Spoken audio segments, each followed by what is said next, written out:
right, welcome back to Access to Anyone. I'm your host, Michael Roderick, and we are here with Zach Slingsby, founder of Human Factor Media. Thanks so much for coming on the show, Zach. Thanks for having me. Yeah, so what I always love to start with is origin story. I'm really interested in what causes us to do the things that we do, why we move into the business that we move into. So I'd love to hear a little bit about your background and what led to the creation of Human Factor Media. Sure. Do you want like the 10-second or the 2-minute or what I mean, there's varying levels of interest here. Yeah, you can. I'll give you somewhere. Yeah, you can feel free to to sort of tell us a little bit of a story. All right, I'll wait till and then we can go from there. People start falling asleep. My background's in creative. It's not really in business. I got an MFA from the New School downtown, concentration in fiction, and I wrote for. In many different ways for many different people, and still write. But I was pursuing writing, as I had jobs that would support the writing. That was the whole thing, and a lot of people do it that way and just think I won't live creatively in this capacity so that I could live, ultra creatively here, and then eventually this will do well enough to support the artistic part will do well enough that I can leave everything else and just do this. And I just think that that's a terrible equation. And I started to really think through, making choices for greater happiness in both camps. And the company was born just out of seeing the need for narrative intelligence in the digital video space. I think if you could tell a good story, it translates pretty well over there. And so when the second book that I was writing failed to find a publisher in 3 years ago, which coincided eerily with the birth of my daughter. I just got very tired of just waiting to be picked by people in the industries, and no offense to them. I mean, I know that they have a lot of people to pick from, and so I thought of ways to do the fun, exciting, creative projects I wanted to do, right now. What are the way, who can I go out and find to pay for these? And so, I thought that brand platforms were a good place to tell stories. And so started this business that was a little less than 3 years ago. And, we've been blessed. We've had a good run so far. Awesome. So tell me a little bit about how does the business operate? So if somebody is listening and they've never heard of Human Factor Media, how would you explain it to them? Yeah, we basically make short films for brands. Okay, so we make either they all what they have in common is they all try to have some story about them, whether it's purely visual, whether it's comic, documentary style, or just vignettes or sometimes music video. So it just the X factor is just that it's not product driven. It's not a sales video. It's not an ad. We're trying to push brands away from that sort of reflexive thinking that immediate, quick, offer of a discount is the best way to promote your business. We just don't believe in that, and we think that there's a lot of good data that shows that's not a long-term marketing strategy. So we are, for example, we're doing a short web series for a Sonoma wine brand. Just did one for an energy drink and a hot sauce. We have a short documentary series that we created for a collection of nonprofits surrounding 2-year degrees. We have did something similar with Stem Cell Therapy Group to show, so it's just it's the old line about show don't tell, right? Brought over to modern digital storytelling. Very, very interesting. So, is this the type of scenario where, let's say I am a brand and I'm trying to sell more product, right? I'm trying to sort of get my stuff out there. I've got lots of different production companies I can go to who will make some sort of teaser video, who will make some sort of commercial for me, who might even make a flashy sort of music video. But what it sounds like from what you're explaining is that this is more about the idea of a narrative that sort of sells the brand almost in sort of a subconscious kind of way. So it's not like a product placement, hanging out of a thing, but it might be a story that would cause me to say, wow, I would be interested in learning more about this product. That's exactly the reaction that we're trying to evoke. I'd be interested in taking another step here. Let me follow this page. Let me come into this community. Let me figure out what the next thing is, and get to know the underlying producer that way. And there's great precedence for this model. We're not really inventing it. I mean, I thought I did when I had the idea, but it's really, it's what MeUndies does. It's what Kate Spade has done with their web series. What Wells Fargo does with their customer stories. Dollar Shave Club's very famous example of using humorous content. Lexus has a theater page now. I think, and obviously, like on a grand scale, it's what Apple and Netflix are doing. Sure. And Disney. Yeah. Amazon Prime members shop 3 times as much as non-Prime members. Okay, so you're in there for the TV shows. It's got nothing to do with what they're selling, but they bring you into their ecosystem. Yeah. And so a lot of brands can do that on a smaller scale with varying ROI measurements. Yeah, it's a very interesting dynamic because we're sort of moving into a space where I think people are tired of being sold to directly, right? Sort of advertising has sort of hit this mark where we don't want our computer screen to fill up with, the ad from Volvo or whatever the scenario is. We're kind of getting tired of walking up and down subway stairs and seeing, a Subway sandwich ad, right? Like we're at this point. We're blind to it. Yeah, we just the market has become sort of over sophisticated, right? And it's really interesting that you talk about this because there's a copywriter by the name of Ben Settle, and he wrote a email one time about the fact that the movie Top Gun sold more pairs of those aviator sunglasses than pretty much any other ad. Fantastic. Right? Yeah, that's fantastic. And it's a great statement to the fact that storytelling and this dynamic of basically pulling people into a very early stage relationship with a brand is probably the direction that branding is going, right?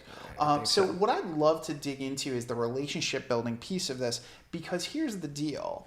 You meet a lot of people who they want to sell to brands, right? They have the desire to sell to brands. Sometimes they're looking for brands from a sponsorship standpoint, all these different types of things. And the fact of the matter is, a lot of folks, it falls on deaf ears, whatever they're trying to sell to brands. So what I'd love to do is I'd love to go back to the early stages of all this. And do you have any thoughts as to what do you think made it so that you were successful in having your conversations with brands? Whereas for a lot of people, brands shut the door because they've got hundreds of video people, production people coming to them and saying, let's work together. Yeah, everybody shut the door on us. Yeah. I mean, everybody still shuts the door on us. It's not like there's a magic, you get 100 no's and a couple yeses. I just think, and I don't want to overstate the maturity of our company. We're a healthy revenue business with great prospects, and it only looks like it's going up. And so I'm very excited about it, and we have a good team, that's committed to growing the company, and things could be going better, but we're not Apple, right? So I don't want to stay, So, but having said that, we had a lot of success in the beginning. We had to prove the concept. I don't even know that we had to prove the concept. We had to prove that we could execute the concept because the creative is the variable, and so it's like, your logic makes sense, but how can you do this for me? You're the guy. So, and you're right, what you said about a production. I mean, open a digital agency in New York, open a restaurant. It's the same, right? Yeah, so throw a rock, you can hit somebody, right? So, it started in DC. Okay, that's where I lived before I moved back here, even though I'm from this area. And I was just a schmuck with a camera going around, making videos for restaurants and things, and just trying to show that, look, let's do it this way, and let's compare that to the numbers you have on your last couple things, and let's see, and let's just see if it's good. And then I rolled that into a test case. Just took that and then brought it to the next guy, and then got them to pay, something, and then more from there. And we had I very fortunately teamed up with people who are smarter than I am about digital. Yeah. And so I have some partners in the digital and film space that are more talented than I am in both both facets. And Yeah. so the vision matched with those, fundamental execution points probably got us going quicker than we ought to have gotten. Yeah. Well, I think the other thing, though, that you're bringing up, that if you're out there and you're listening and you're thinking about this aspect of selling, to a brand or sort of building those types of relationships, is you have to focus on some metric for people to understand. And I think that a lot of the time, the challenge that most people who get into the creative space have, and this is one of the core challenges of making money as a creative, is that most of the time there isn't a metric-based piece that gets tied to it, right? So if there isn't a metric-based piece that gets tied to it, a lot of the time it's just sort of, smoke and mirrors for a lot of people, and they can't make a buying decision, right? And if you're writing, you're writing something, or you're creating a movie, or et cetera, a lot of the time you're basically just sort of selling on the idea that, like, hopefully people will like it, as opposed to, like, having very, very specific metrics behind it and saying, this is the likelihood that this will do, this will do well, or this is how it's done before, right? We do it all the time now. We'll make we'll make an ad the way they want to make it, and then we'll do one of ours, and we'll just run them with the same budget and the same audience, under the same conditions. And 99 out of 100, we outperform them. And if there's a fluke, it's usually explainable by poor creative, and that's on us. Yeah.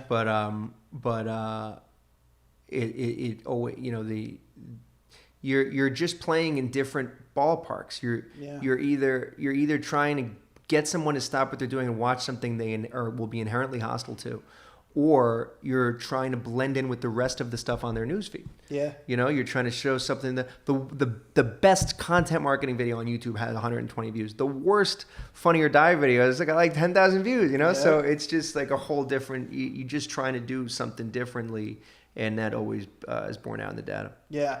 And I think you also bring up a really great point too, which is, why not, when you're selling something or when you're putting something out there, put it up alongside what's already going, right? And show people, is there a difference, right? And then if there isn't a difference, that's on you, right? But if there is a difference, it becomes a lot easier to sell. Yep. Right. So if I do a test run of 2 weeks using a video, and I get a much higher conversion out of your video than the one that I've currently been using, then it makes plenty of sense for me to say, okay, I want to do more of your types of videos because this is going to help me. Right. Absolutely. And it's a strain, I think, for creative-minded people, creative-minded people of any kind to take the time to do that data homework, but it does pay dividends if you can pull it off. Yeah, it is. It's such an important piece, and I always found, I sort of straddle the creative and the business side. I know, that's what was interesting. We were talking earlier, yeah. And it's one of those things where so few people ever do. Yeah. Right. Like it's either like let's be creative or let's be business, and there's so much opportunity out there for creatives to identify, like, where is the business opportunity. Exactly. Right? I actually was just saying this to my previous host that I think it's actually an unrealized two-sided market between brand platforms and all kinds of different artistic people right now. Yeah. And the great shame, I think, is that a lot of them just didn't get the memo.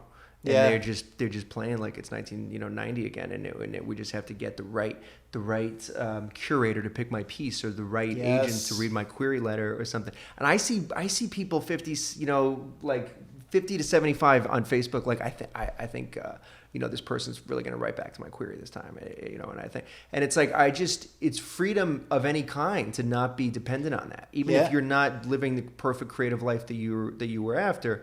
You're doing it on your terms, and you don't have to ask anybody for it. Yeah. And I still write every day, and I got a book out there, but I just don't live and die with it anymore. Yeah. It can't kill me because I'm doing this. Yeah. So it just it's a wonderful tonic against the acids of insanity that beseech some kinds of people. If people are sort of making this one thing, they're like Deus Ex Machina, right? Believing that it's going to solve all the problems. Right. It's right, and it never does. Yeah. So let's shift gears a little bit and talk about the aspect of managing all of this, because you are a dad, right? Yeah. This is and being a dad myself, like this is not like having a kid is not something that's like, having a dog. It's like, it's not like a part-time, like I can leave them at home, sort of deal. So how do you manage sort of that aspect of family life and growing a business? Because it's very different if like you've already got an established business, or you go to work and you've got a job, right? And it's just like, exactly what your boundaries are. But as an entrepreneur, we often create our own boundaries, right? We can say, I can work late if I want to work late. I can work early if I want to work early. So how do you manage it? How do you deal with sort of the balance of those lives? Yeah. I don't have any wisdom on this. I haven't figured it out. Yeah. It's painful. Yeah. Yeah. And I have a 3-year-old, almost 3-year-old, and a 1-year-old. Yeah. 2 girls. And it's brutal. I get to be home sometimes, because you don't have to, we're in down at Madison Square Park, so when I go in for I'm out there at 5:30 on the bus. I get back at, when they're just getting ready for bed. That sucks. But some days, like on a Thursday, I'll just be home or something, and that's nice, but I'm not there, I'm just I'm not fully, and I don't know how this is probably isn't the format for this intensity, but it's just, you want to struggle with being present. You have to struggle with being present. And I don't know. I got most of the business stuff figured. I write in the morning from like 7 to 9, and then at 9 I click into business stuff. And then, but I won't. Like I'll do calls at night and stuff. And so I gotta try to come up with more extreme parameters in all those things. My wife's tremendously supportive and understanding, and I don't know. My daughter Cecilia has a chant. Literally, she walks around the house. She goes, "No more city, no more city, no more." Because she says, "Daddy's going to the city today." Yeah. Well, I think you're bringing up something that's really important, and that I think a lot of people as they listen, because I think there are a lot of people who try to sort of present that there is a cure. There is a way to but have it all. If you're going to be an entrepreneur, and if you're going to have a family, then there will always be sacrifices, right? There'll always be sort of a balance, sort of back and forth that you're dealing with. Yeah. And I know even personally that, for me, a lot of the time it's figuring out, okay, where is this time, that I'm going to get to spend? How do you handle it? So for me, a lot of the time what I'm looking at is I'm trying to set times that are like pretty much in the non-negotiable kind of, that's great, kind of space. And there'll always be something that comes up that's like, I don't really know. Yeah, but you're more established than I am. Yeah, you've had more. You've done better stuff. So we do. Yeah. It's in different. It's in different areas, right? We all sort of have our own things. But for me, I sort of set specific times that I'm like, okay, this is time that I'm just like, work is not part of the equation during these times, right? So like I wake up significantly early. I do most of my writing before my daughter wakes up. That's great. My daughter wakes up. I've got a little block of time before she's going to get ready for school and like all of that kind of stuff. So I'm sort of just in that world during that time. And then she goes to school. I've got this block of time to work, right? And then when it's time for her to come home, I've got this block of time that she's home for, you know, and it's just a matter of sort of like identifying, okay, which of those times, what am I doing with those times? And just being as, reflective as I can. I think that being reflective is one of the best things that you can do as a parent. Because it's very, very easy to look back after like 5 or 6 weeks and be like, where did those weeks go? But if every day or if every couple of days you're like taking a second to sit back and say, okay, how did I feel about, myself and sort of how things went? And you really kind of like reflect on that, you learn a lot about yourself. So a lot of the time it's like, yes, I look at how I'm doing, as a business person, but I'll have reflection periods for myself of like, how am I doing as a father? Like, am I giving enough time? What are the KPIs here? Yeah, right. Yeah. Well, I agree. Yeah, that's nice. That's inspiring, definitely, to think that way. It's amazing. Do you think that something gets unleashed too when you have a kid? Oh yeah. Right. Yeah. I like now I'm struggling to use, and I don't waste a minute. I really don't. But I wasted all of my time. before I had kids. Oh, it's yeah. crazy. Yeah. Oh, I don't waste a minute. When I had all this time, I did nothing. Yes. It's totally true. It's totally true. Before you have a kid, you think you got sort of all the time in the world, right? And like you'll have days where you're like working on your business from, like 5 o'clock in the morning till 5 a.m. the next day or whatever. And you're really not doing anything, right? And then, you have a kid and you're just like, oh my God, I have to figure out how to make all of this happen in this short period of time. I never would have started this business if I didn't have a kid. Yeah. No shot. Yeah. I would have just kept on just doing, jobs I hated and just writing on the side. Yeah. Whatever happened. Yeah. I would have never wanted to do, even had the motivation, I don't think. I don't know. But it's funny. I've talked to some people who say the same thing, and a lot of them have that. That's the spark that kind of makes them whatever you want to call it, a risk taker, an entrepreneur, whatever, pushes them into that place. I would just drink way more and watch Netflix and eat Chinese and sleep late. I mean, it was crazy. Yeah, right. Yeah, it's a whole different. It's a whole different way of sort of how you sort of think about the world and how you approach your time. Like I remember before becoming a dad, I would say yes to almost anything. Right? I'd be like, I'll come to your show. I'll come to your show at like midnight, and I'll come to your like 20th comedy show that's going to charge me like $80,000. Whatever. Nothing to do. I'll be there. And all this kind of stuff. And now it's like everything for me is okay. If I go out that night, I am not home for bedtime. Right. So I got to be honest about like which of those things really is worth it, right? And really makes sense, from a business standpoint and just from even just a personal standpoint. Because sometimes you need a little bit of a break too. Yeah, of course. Right? You have to do something. Yeah.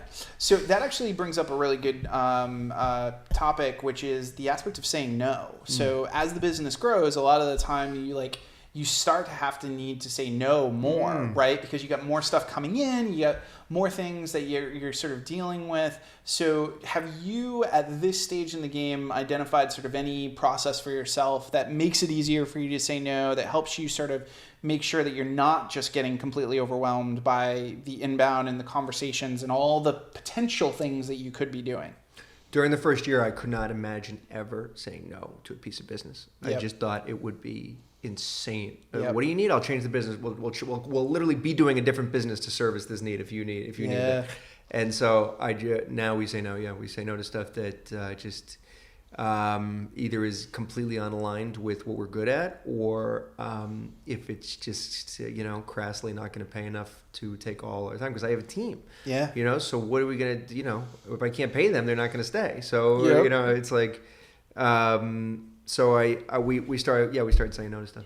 And I don't know if I answered your question about relationships and brands. I tried to. I think I touched on it, but we haven't got acquired clients the same way twice. Really hasn't. So I don't even have a terrific answer. It's just that it's definitely a numbers game, and eventually the no doesn't hurt as much, and you start to be prepared for how to get it. How to get to yes, and you just come up with we have a proposal out right now for a series of high-end hotels. To do a big content thing, and it's an almost inarguable proposal because we know what to expect. And so the pitch deck is just. If someone's going to say no, it's just going to be because this is just not in the budget, So we know how to start chipping away at the possible reasons why you wouldn't do this collaboration. And I think that, and I think inbound is very important. I think having a brand, like we're launching a video series, a podcast, all this stuff. So I think if you have a brand yourself, you're starting the conversation on a different foot. Terrific line is I don't know if it's an old economic theory or what, but it's that basically the history of the market is strangers lowering uncertainty about one another so that they can exchange value. Interesting. So we seek to lower one. So you have a podcast and you go into a room and shake somebody's hand and they say, "Oh, I know Michael's podcast. Well, we can do business. I know who he is. I know I'm already, So I think that's a great way to kick things off. So we're starting to get close to the end of our time, and there's a question I ask every single guest. Okay. But before we get to that question, if folks are listening and they're really interested and they want to talk to you, maybe you're out there and you're a brand, or maybe you're out there and you have a product and you're trying to sort of get some good content going. Where should they go? What should they do? Yeah, they can follow us on Facebook, Instagram, soon to be YouTube. You go to our new website, or soon to be new website. I don't know when it's going to launch. Humanfactormedia.co. K as in company. We didn't lop off the M. Or just email me. I'm not too busy to talk to anybody. Zach, Z-A-C-K, at humanfactormedia.co. Awesome. So the question I ask every single guest, as you know, the name of the show is called Access to Anyone. Yes. So if you could have access to anyone, you got a chance to sit down with anyone that you like. In history? They have to be living. Oh, okay. Who would that one person be?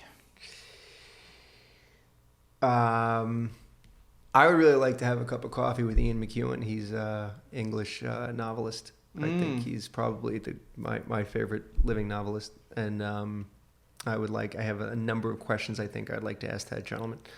And, nice. Yeah. Very, very cool. Yeah. So, folks, if you're out there and you are hanging out with Ian, Zach would love to talk to you. Reach out. We can hopefully make some magic happen. So again, Zach, thanks so much for coming on the show. Thanks, Michael. Absolute blast. Great. And we will talk to all of you next week on Access to Anyone. Talk to you next time.